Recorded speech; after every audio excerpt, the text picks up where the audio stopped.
दोस्तों, आज मैं आपसे बात करना चाहूँगा भारतीय मुसलमानों की। भारत में मुसलमान कहने को 15 से 20% टोटल पॉपुलेशन का है, लेकिन उसका जो हिस्सा, उसकी जो भागीदारी सरकारी नौकरियों में होनी चाहिए, वो नहीं है।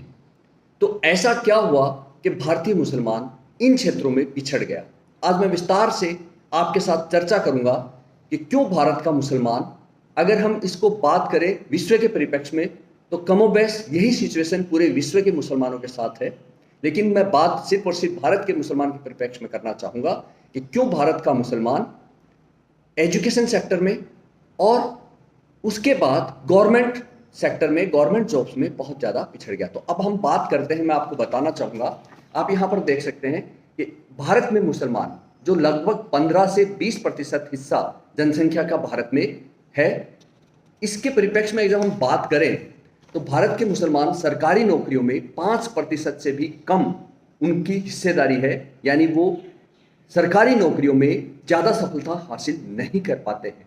और अगर हम बात करें हायर एडमिनिस्ट्रेटिव सर्विस की, यानी IAS, IPS, RS, forest service, foreign service, उनमें तो ये 1 से 2% ही भागीदारी हो पाती है, इससे ज़्यादा उनका प्रतिशत नहीं हो पाया, यानी लेस देन 2% भागीदारी ही होती है। तो ऐसा क्या है कि भारत का मुसलमान एजुकेशन सेक्टर और गवर्नमेंट जॉब में पिछड़ गया है? एक सबसे बड़ी जो भारतीय युवाओं में एक बात दिमाग में फीड कहाँ से आई, ये नहीं पता, कैसे आई इसका भी कोई सोर्स नहीं है। लेकिन जब युवाओं से बात की जाती है तो युवा एक जवाब जरूर देता है कि नौकरी मुसलमानों के लिए नहीं है। तो हम बात करते हैं भारतीय मुसलमानों की। अगर हम कंप्लीट जो 15 से 20% भारतीय मुसलमान हैं, उनकी हम इस सिचुएशन देखें तो उसमें से 50% मेल है और 50% फीमेल, यानी 50% पुरुष है और 50% महिलाएं। मोटे मोटे तौर पे हम माने ये हमारे मुसलमानों का प्रतिशत होता है सभी जगह कि 50% पुरुष और 50% महिलाएं। अब मुसलमानों ने क्या गलती करी? सबसे बड़ी गलती इसने की कि जो फीमेल 50% है, पिछले कई दशकों से मुसलमानों ने इनको पढ़ने जाने ही नहीं दिया, पढ़ने ही नहीं दिया। तो पढ़ने ही नहीं दिया तो हमारा जो पूरा का पूरा 50% मुस्लिम्स का जो हिस्सा है वो एकदम से इस पॉइंट ऑफ व्यू से गायब हो गया। तो मैं यहाँ से आपको इसको फाड़ कर अलग करके बताऊंगा कि किस तरीके से। और ये जो फीमेल पार्ट है इसको हमने पढ़ने नहीं जाने दिया, तो ये हमने इसको कर दिया। अब हमारे पास 50% पुरुष ही बचे हैं। तो जो हमने 50% फीमेल को अलग किया है, उसमें से जो महिलाएं थी, जो लड़कियां थी, जो रियल में पढ़ने लायक थी, वो आईएएस बन सकती थी, वो आईपीएस बन सकती थी, वो आरएस बन सकती थी, आरपीएस बन सकती थी, और आरजे साइंटिस्ट, उनमें कोई वैज्ञानिक थी, कोई उसमें डॉक्टर थी, कोई इंजीनियर थी, कोई बैंकर्स बनना चाहती थी। यानी हमने ये सर्विस जिसमें वो जा सकती थी, उनका ब्रेन रियल में कंपटीशन फाइट करने लायक था, लेकिन हमने उसको पढ़ने ही नहीं दिया। मुस्लिम समुदाय ने उसको आगे नहीं आने दिया।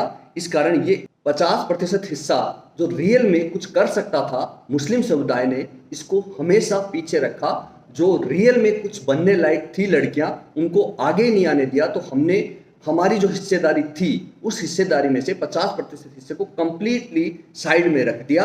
अब हमारे पास सिर्फ और सिर्फ बचते हैं ये वाला हिस्सा। जो मैंने पूरा कागज रखा था, उस कागज में ये वाला हिस्सा जो है वो 50% ही बचता है। इस 50% को अब हम अध्ययन करते हैं कि फिर ये कैसे पिछड़ा। इसमें से जो 50% मेल यानी पुरुष या आदमी का हिस्सा है, इस 50% में से आधे ऐसे हैं जो कभी पढ़ने की तरफ सोचते भी नहीं, पढ़ने की तरफ जाते भी नहीं। ये 50% हिस्सा वो जो पढ़ने की सोचता ही नहीं, हमेशा से लेबर क्लास में ही है और अपनी मजदूरी करके अपनी जीवनचर्या को पूरी करते हैं, वो 50% पढ़ते ही नहीं। तो ये हमने 50% हटा दिया। अब हमारी हिस्सेदारी बचती है ये, यानी इतने विद्यार्थी जो है वो पढ़ते हैं। इसमें से भी अगर मैं इसको यहाँ से हटाऊं, पढ़ते हैं, लेकिन ये 50% हिस्सा वो है जो 10th 12th तक ही पहुंच पाता है, आगे अपनी पढ़ाई को पूरा नहीं करता है, और हमारे पास हिस्सेदारी बचती है ये वाली। ये वाली इतनी हिस्सेदारी मुस्लिम समुदाय की अब बच रही है, जो ग्रेजुएशन करता है, पोस्ट ग्रेजुएशन करता है, जो पीएचडी वगैरह हायर एजुकेशन में जाता है। फिर इस पोर्शन का, इस पार्ट का अगर मैं बात करूं, इस पार्ट में से आधे विद्यार्थी ऐसे हैं जो पढ़े, पीजी तक गए, हायर एजुकेशन तक गए, लेकिन इतने लोगों ने, इतने 50% स्टूडेंट्स ने, मुस्लिम स्टूडेंट्स ने कंपटीशन देने की कभी दिमाग में ही नहीं लाए। उन्होंने सोचा ही नहीं कि हमें प्रतियोगी परीक्षा में जाना है। तो ये पोर्शन भी यहां से मैं अलग कर देता हूं। अब बचता है ये इतना परसेंट, इतना प्रतिशत। तो इसमें से भी अब अगर हम सफलता की बात करें तो ये 50% की हम लास्ट की बात करते हैं, तो इसमें कंपटीशन देने वाले हैं सारे के सारे विद्यार्थी, ये विद्यार्थी कंपटीशन देते हैं, लेकिन इनमें से भी जरूरी नहीं है कि पूरे के पूरे 100% ही पास हो। तो इसमें से ये यहां से हिस्सा अलग किया और लास्ट में बचा ये इतने वाला पोर्शन। यानी ये वो है मुस्लिम स्टूडेंट्स जो सफल होते हैं, सफलता के पायदान पे आगे बढ़ते हैं। यानी जो परसेंटेज मैंने स्टार्ट में कहा था, गवर्नमेंट जॉब में लेस देन 5% मुस्लिम्स की भागीदारी है, और हायर एडमिनिस्ट्रेटिव सर्विस में तो केवल 2% ही पहुंच पाए हैं आज तक भारतीय मुसलमान। इतना सा पोर्शन होता है, तो क्यों न हम इन सभी को वापस लाते हुए और भारतीय मुसलमानों की जो भागीदारी है वो 100% कर दें। और ये एक पेज जो हमने स्टार्ट किया था, अगर हम सभी बच्चे पढ़ेंगे, पढ़ने के साथ आगे बढ़ने की सोचेंगे, तो एक तो ये दिमाग से निकाल दीजिए कि गवर्नमेंट जॉब हमारे लिए नहीं है। गवर्नमेंट जॉब सबके लिए है, मेहनत करने वालों के लिए है, किसी की कोई की बपोती नहीं है। सब जो मेहनत करता है, जो विद्यार्थी पढ़ता है, लेबोरियस है, घंटों घंटों अध्ययन करता है, उस सभी विद्यार्थी के लिए सरकारी नौकरियां है, बशर्ते वो मेहनत करे। कहने से कुछ नहीं होगा। तो सभी सुनने वाले, देखने वालों से मेरा यही निवेदन है, इल्तिजा है, रिक्वेस्ट है कि अपने बच्चों को आप पढ़ाइए। वो पढ़कर एक दिन आगे बढ़ेंगे, और आगे बढ़ेंगे तो जो हमारा परसेंटेज है, नो डाउट पिछले कुछ सालों में मुस्लिम समुदाय के बच्चे और बच्चियां पढ़ने लगे हैं और आगे बढ़ने लगे हैं, लेकिन फिर भी उनकी हिस्सेदारी प्रतियोगी परीक्षा में अभी भी उतनी ही बनी हुई है।